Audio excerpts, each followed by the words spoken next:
Divers found that half the bolts could be yanked out by hand, some Oh, were the hell right size, nah. and others had been shoved into holes that were too wide, probably in. Yo, who do y'all have on construction? Who do y'all have on construction? Yo, you telling me they taking screws out by hand, putting screws in the holes is too big? What the fuck is you talking about? And I'm supposed to work up there? I'm supposed to work up there? I'm supposed to work up there? 3:30 p.m. Bro, to reflect look wind gusts at that. Wind gusts of what? to 86 miles per hour. 86 miles per hour. 86 miles per hour. Nah, bro, you got it. You got it, God. Poseidon.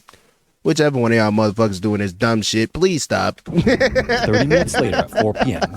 Whoever was at that Otis base that he was talking about had the final call to say whether to go get these niggas or not. Kill him. Kill him. I want him hung from his nuts. I want him hung from his nuts. Hang him upside down from his testicles, nigga. Die.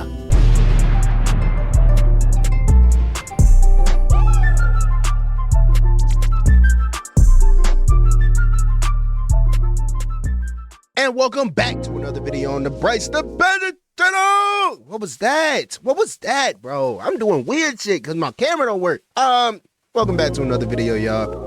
BryceDaBadger back with another one for you. And today, tonight, wherever you at, I got the worst place you could ever be stranded.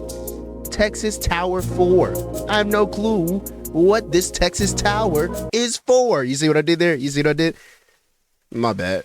I apologize. I apologize for my outburst. You know, sometimes life just get hard, and you just want to make people laugh and have a little joke or something. But sometimes you fail, you fall short, and I think I did just that just now. Let's get into the video, man. By scary, interesting. If you like the video, subscribe. If you fuck with the vibe. Y'all even hear that? If y'all fuck with the vibe. And let's get into it, brother. This worst place is on Texas earth Tower 4. to be stranded. It was one of several towers like it that What is stood this? miles off the coast in the middle of the Atlantic. It looked like radars. The work on it was nerve-wracking, the weather was brutal, and if something went wrong, the men on board were truly stranded, alone in the ocean. This is the horrifying story of Texas Tower 4, and as always, viewer discretion is advised. Texas Tower 4. Yeah, real slow beat, then a beat on my meat, about to go ahead and climb up a tree, In the 1950s, the United States was on edge almost like never before. With the Cold War in full effect, Soviet bombers could theoretically be on their way in any second. And if they made it across the Atlantic Ocean undetected, it would be devastating. So the US Air Force did what any anxious superpower would do under the circumstances. It started building towers in the middle of the ocean. Not just any towers though, these were known as Texas Towers, and they were massive radar platforms planted miles off the coast in the Atlantic, greatly resembling oil rigs you might see in the Texas oil fields. Right. And they were designed to spot enemy bombers before they got too close in hopes of giving the US a precious 30 to 60 minutes of warning time to scramble jets and prepare defenses. Basically, if something deadly was heading toward America, these towers were the eyes nervously scanning the horizon. Of these towers, I almost asked a stupid question. I was about to ask, what if they just blew it up? But then we would know if they blew it up. So Texas Tower 4 was the boldest of them all. It was planted 63 miles, like or we would know that they 101 blew it up. off the coast So of that Long means Island, like New they York, right there. in 185 feet or 56 meters of water. It was supposed to be, and in many ways was, a technological wonder, but from day one, Tower 4 was seemingly cursed. Not in some metaphorical way, as in the tower gave off bad vibes, but in the form of concrete flaws, support issues, and a sort of ever-present sense that the whole operation might be one gust away from disaster. Despite these issues, though, the role it played was crucial. Back then, that kind of early warning system was everything. With Tower 4 in place, the radar coverage was pushed hundreds of miles out to sea, giving the US an advantage it never had before in the Cold War. Tower 4's journey from blueprint to ocean platform began in December of 1956 in South Portland, Maine. The job went to J. Rich Steelers out of New York City, paired with Morrison Knudsen from Idaho. The two large construction firms were then tasked with creating a stable enough radar tower to ride out the fury of the North Atlantic. And on paper, the plan was solid: build the tower on land, float it out, anchor it down, and plug in the radar. And in fact, several months later, on June 28, 1957, Tower 4 was successfully floated and towed to its site, but the success of that step was relative. Somewhere in the process, as the steel legs rocked in the swells, 2 or 3 of these structural supports got knocked loose. Oh. Obviously not ideal when you're about to plant a top-heavy tower in deep churning water. So, faced with the choice of fixing it on-site or bringing it back to land, the Air Force chose the quicker of the two, which was to fix it where it stood. Now, to visualize these towers for those who are just listening, imagine a giant tripod. Each tower stood on 3 long steel legs plunged into the ocean floor. These legs held up a sprawling platform nearly the size of a football field. Then on top of that sat massive radar domes like giant weatherproof beach balls, along with the living quarters, generators, and equipment. The towers had to have everything the crew would need to live and work sort of indefinitely until supply runs were made periodically. Okay, so here's my first question. If we're looking at the diagram of the building itself, why are there only the support structures up here? I guess because most of the weight is up here and you want to keep the bottom flexible maybe to deal with the ocean. I don't know. I'm not an engineer. Never really wanted to be one because then you got to make shit like this. Football field. Then on top of that sat massive radar domes like giant weatherproof beach balls, along with the living quarters, generators, and equipment. The towers had to have everything the crew would need to live and work sort of indefinitely. That's cool though, until but if that runs bitch were came made down, it's on periodically. your head. Once the tower was in position, as the crew tried to anchor the legs into position, rough weather rolled in. The storm then battered the braces, breaking one off entirely. The braces. These braces were large horizontal and diagonal supports that crisscrossed the legs to stabilize the structure and were crucial to keeping it standing. The Navy then tried to clean up the mess with a set of underwater repairs, and the plan was to replace the broken braces with new ones that would attach to the stubs of the original supports. Since those stubs were basically mangled leftovers though, the new solution required clamping collars or big steel sleeves bolted underwater around the damaged joints. This was a janky fix at best, and it didn't really work. Is all them worms? In fact, by the end of 1958, a report titled Texas Tower 4 Stability and Deficiencies made it crystal clear that the structure was in trouble. Divers found that half the bolts could be yanked out by hand, some were the hell right size, nah. and others had been shoved into holes that were too wide, probably in Yo, who do y'all have on construction? Who do y'all have on construction? Yo, you telling me they taking screws out by hand? Putting screws in the holes is too big? What the fuck is you talking about? And I'm supposed to work up there? I'm supposed to work up there? I'm supposed to work up there? a hurry to get the job done. Crazy. But even still, the mission rolled forward. Hell no, The radar bruh. domes went up in the form of 3 giant rubber enclosures housing sensitive electronics, and the tower was declared operational. It swayed and groaned and made the crew nervous, but in terms of expanding U.S. surveillance, it was doing its job. Now, the Texas towers might have been engineering marvels, but life aboard them, and particularly Tower 4, was miserable. To get airmen to even volunteer for roles aboard the towers, the Air Force had to get creative. They placed an ad in the Air Force magazine that promised 30 days on an island with great fishing, excellent food, modern housing, and free movies every night of the week. Eat a dick. What the fuck are you talking about? What are you talking about? You're not gonna show me this image that I'm seeing right now and call that hoe an island. You think I'm stupid? How stupid do you think I am, actually? Obviously, you already think I'm dumb. How dumb am I? How dumb am I? You think I'm just gonna fall for that? You can watch all the movies you want. Spend 30 days on an island. All the movies, all the food, everything you can want. Who wouldn't want to sign up for this? All the fishing. Man, I'm like 30,000 feet in the air. What type of fish I'm supposed to catch? Dead ass. What type of fish you want me to catch? A dolphin, nigga? You want me to catch a whale? Something that gotta come up to breathe? That's the only thing I'm gonna be able to get my hook down to. I don't have enough line for that, bro. They positioned the work as if it were a little offshore resort with a radar dish. And to sweeten the deal, the Air Force promised 2 weeks of leave for every 6 spent on the towers. This obviously sounded charming enough because applications flooded in, but the ads didn't mention the less palatable aspects of life aboard the towers, Of like course. the swaying or the bone-rattling vibrations from the radar domes, or the And of course, people ain't scientific enough in their knowledge back in the day to understand that this bitch is about to sway back and forth and all type of stuff. This is like 1958, ain't he say? I don't know, bro. Listen, I'm not going on this motherfucker, bro. Y'all got it. Y'all got it. diesel generators that never stopped humming. The ads also neglected to detail a condition that became known as tower fever. They said for which every was the 6 sense of weeks, dread I get that crept in 2. after too many days of gray skies. For every 6 weeks, I get half a month off. I don't know how to feel about that. How do y'all feel about it? Would y'all take this job? Actually, let me know in the comments, bro. Would y'all? With all of what he claimed? I'm gonna run it back to y'all one more time. Everything that came with the package of being on this what they call island that promised 30 days on an island with great fishing, excellent food, modern housing, and free movies every night of the week. Motherfucker said modern housing like this ain't a military base. That's crazy. They positioned the work as if it were a little offshore resort with a radar dish.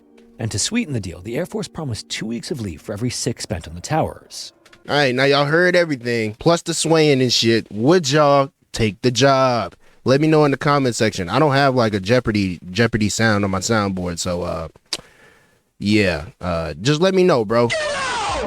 This obviously sounded charming enough because applications flooded in, but the ads didn't mention the less palatable aspects of life aboard the towers, like the swaying or the bone-rattling vibrations from the radar domes, or the diesel generators that never stopped humming.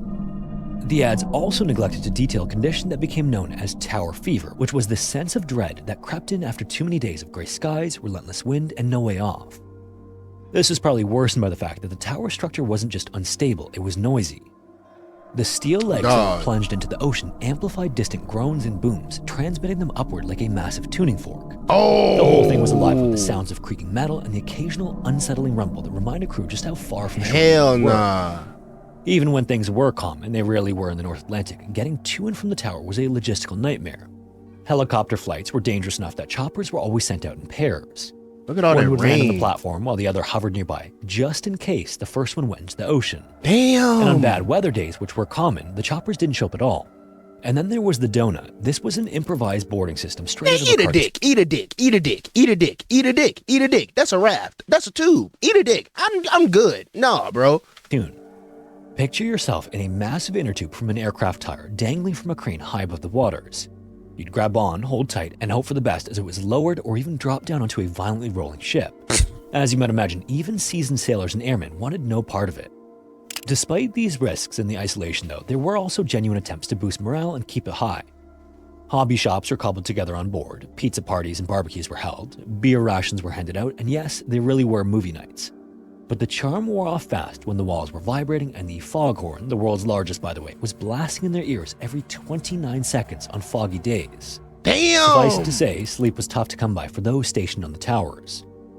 And while they were built to handle the heavy seas with design specs that claimed they could take 125 mph winds and waves in excess of 35 feet or 10.5 meters, even a fraction of those caused problems. In fact, Towers 2 and 3 were positioned in significantly shallower waters than Tower 4, automatically making them more stable, but even they weren't immune to the sickening movement of the ocean. Tower 4, however, lurched and weaved, and it didn't feel like you were standing on something solid. Man, hell no, like you bro. were constantly riding it. This is why the airmen and civilian contractors aboard Tower 4 nicknamed it Old Shaky. To make matters worse, by the early 1960s, the Texas towers were already a bit outdated. When they were first conceived, again, the threat was Soviet bombers flying low across the Atlantic, but by 1961, those bombers were replaced by intercontinental ballistic missiles. These new threats didn't fly slow and low, they rocketed at thousands of miles per hour. Tower 4 couldn't even spot a missile until it was already too late. The same 30 to 60 minute heads up it had once promised had been whittled down to something close to 30 seconds. Ooh-wee. Despite this though, the military decided to keep the tower staffed because of the threat of Soviet salvage. The US knew Russian ships were lingering nearby, and if any of the towers were left unmanned, there was the real fear that the Soviets would swoop in, grab the radar technology, and sail away with US secrets. So it was reasoned that it was better to keep a small crew aboard and hold the line, even if that line was rusting and swaying in the wind. What? By early 1961, the crew aboard Tower 4 had been scaled down from 70 to just 28, which included 14 airmen and 14 civilian contractors, most of them repairmen. Their job wasn't so much defending the skies anymore as it was patching up a dying structure and keeping an eye out for unwelcome guests. Meanwhile, the tower itself was on borrowed time. Man, dog, that's dead ass cracks. That's cracks, bro. That's cracks in the foundational structure of of you know what I'm saying? Bro, no, bro. All this is water too. It's just corroding the metal.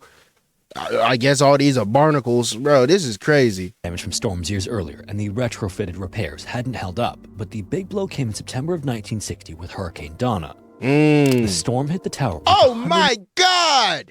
132-mile-per-hour winds and waves 130 at more than 50 feet or 15 meters high, far exceeding the design specs. When Hurricane Donna was done, Tower 4 was still standing, but just barely. My Inspections God. afterward revealed the underwater bracing had cracked and shifted, causing the tower to lose nearly half of its structural strength. At this point, it was basically one good hit away from collapse, but it stayed manned. And Now, who were these men? Mental checks on them immediately, please. Please. I want them to get checked. What in the fuck made you stay after that? After that, you stayed? Get me the fuck home. I don't want to do this ever again. Give me my last check. I'm already going for my 2 weeks anyway. I'm just not coming back.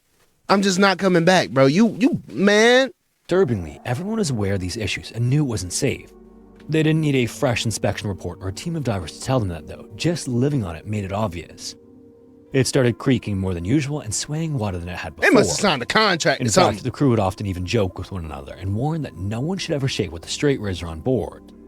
This light touch of humor might have been the only and best way to deal with the fear that permeated the crew. And beyond that, the vibrations from the radar equipment, generators, and even the ocean itself were also more intense. Captain Gordon Fellon, the man in charge on Tower 4, apparently repeatedly requested complete evacuations of the tower. Why is he blacked out when he was trying to save lives? He sent message after message to his senior officers, imploring them to give him the authority, but his requests were always denied. The top brass was always still more concerned with Soviet salvage. This would all culminate in mid-January when the tower got troubling news. Captain Sixto Mengual, commanding officer of the Navy supply ship that made trips out to Tower 4, warned Gordon directly that something nasty was brewing. Seas were getting rough. And Nigga, winds am were I shifting, tripping or that warning was Gordon directly that lopsided? Something nasty was Maybe it was made to be like this, bro, but absolutely not. I'm not living on no lopsided ass thing either. Now, on my whole day, I'm just at 45, not 45. I'm at like, I don't know, 60-degree angle all day. brewing. Crazy. Seas were getting rough and winds were shifting. If they were going to evacuate, they needed to start now, but Gordon still didn't have the authority to pull his crew. That power was still held with his superiors safely on land at Otis Air Force Base in Cape Cod. Nah. On the evening of January 14th, the weather advisory called for winds between 46 and 69 miles per hour. This wasn't welcome news aboard Tower 4, but it also wasn't anything the tower hadn't already survived. In fact, just 6 days earlier, it had gone through the same conditions without any major issues, but then the following day, on January 15th, the storm intensified. At 10 a.m., Gordon was asked if he was worried, and he responded that it didn't matter because Poseidon it was already too started late to blowing on evacuate. that mug. Conditions had deteriorated fast, and helicopter flights were impossible. The waves were also too violent for the donut or any other transfer method. The window was shut, and for all intents and purposes, the crew of 28 aboard Tower 4 was stuck to ride it out. That afternoon, around 1 p.m., Gordon made a chilling call to his wife. He told her that the tower was moving more than usual and warned her that if the tower fell into the ocean, none of them would survive. There would be no rescue, just the cold Atlantic, and that was before the forecast was updated at 3:30 p.m. to Bro, reflect look wind gusts at that. Wind gusts of what? to 86 miles per hour. 86 miles per hour. 86 miles per hour. Nah, bro. You got it. You got it, God. Poseidon. Whichever one of y'all motherfuckers doing this dumb shit, please stop. 30 minutes later at 4 p.m., Gordon radioed Otis to report a loud cracking sound and a noticeable increase in the tower's sway. Finally, permission came down and Gordon was directly authorized to order an evacuation, but he and everyone aboard knew it was probably already too late. The weather had gotten even worse, and so instead of helicopters, the Navy and Coast Guard dispatched ships to the tower to initiate the evacuation. Man, but they fuck were y'all. still hours away, and the Fuck storm was y'all. already on top of the tower. Fuck y'all. We been told y'all niggas get us the fuck up off here. We been told y'all get us off this thing before this shit gets worse. You said, oh, but the salvage. The Russians are like right there. They can take the ship. So if they right there, let's go kill their ass. What the fuck is we waiting for? You got the knowledge that the ships are off the coast just waiting. So how about we go get their ass? What are we doing? Instead, you gonna keep making this excuse of Soviet salvage? Soviet salvage. That's not an excuse, my nigga, for American lives getting lost for no reason at all when you can save them. But no, Soviet salvage. Guess what they did anyway? They figured that shit out too. Now they have radar. Oh no, they did it on their own. Like, bro, and niggas gonna do it regardless. There are there are traitors within every government, bro. Niggas gonna go give information to the Russians, bro. Ain't this shit happened like 5 years ago or something, 4 years ago, some teenage dude got access to a whole bunch of shit and shared it on Discord to Russians. Like, what? Like, if they want to get the shit, they gonna get the shit. Like, it doesn't matter, bro. Save my life. I have a daughter at the house. Save my life. Fuck is you talking about? Gordon then called his wife again at 6 p.m. and this time he reported waves at 35 feet high and winds in excess of 98 miles per hour. The crew, meanwhile, was on deck throwing classified materials, including literal safes filled with secret documents, overboard to prevent them from falling into enemy hands should the tower be successfully evacuated.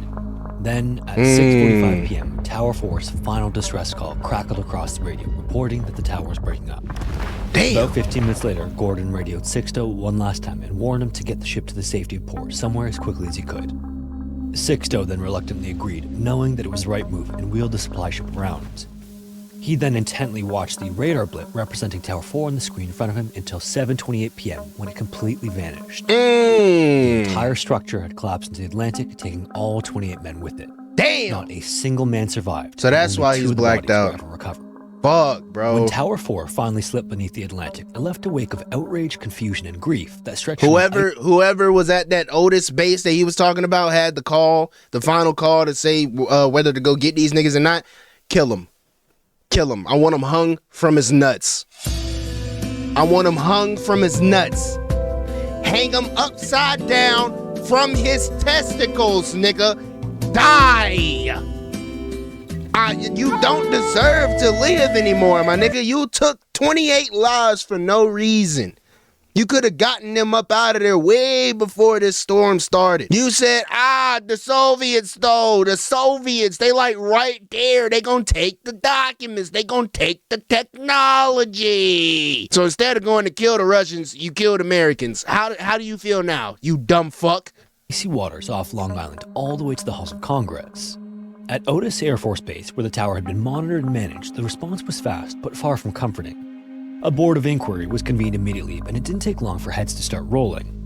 As the investigation got underway, it was learned that his superior officers had given Gordon the authority to order an evacuation of Tower 4 in the event that he deemed unnecessary in the days leading up to the collapse. And he did it. It was just that no one bothered to inform Gordon of this. Oh, hell nah, bro. Nah. Good old American corruption, man. Colonel, who was the acting commander of the Boston Air Force Defense Bitch-ass Center, was niggas. charged with involuntary manslaughter, and 2 other officers were also charged with dereliction of duty. Just a bunch of bitch-ass niggas. This sounded like accountability and looked like justice, but it didn't last. By June of that same year, the charges against the commanding officer and executive officer were dropped. In August, a court-martial board dismissed all charges against the colonel. Hell no, Just bro. like that, the legal fallout fizzled. No one was held responsible, and the message was loud and clear. Yes, mistakes were made, but apparently no one had actually made them. Sound like Trump. This obviously didn't sit well with anyone, and especially not the families of the 28 men who had lost their lives. Before the charges were dropped, however, the Senate stepped in and held hearings.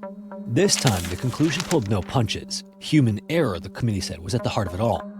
Engineers, building contractors, the Air Force, and the Navy, everyone had a hand on the wheel. The Navy in particular, though, came under fire for how it supervised the construction and repair of the tower. One jaw-dropping revelation also then came from the seabed itself. Tower 2, which was one of the more stable platforms positioned in much shallower water, had its legs driven 48 feet or about 15 meters into the ocean floor. The legs of Tower 4 were sunk just 18 feet. Man, fuck no, bruh. What the hell wrong with these people, man? Oh, nah, bro. That's 3 caskets.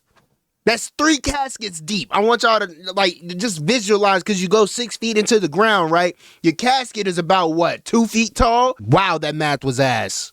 From the beginning.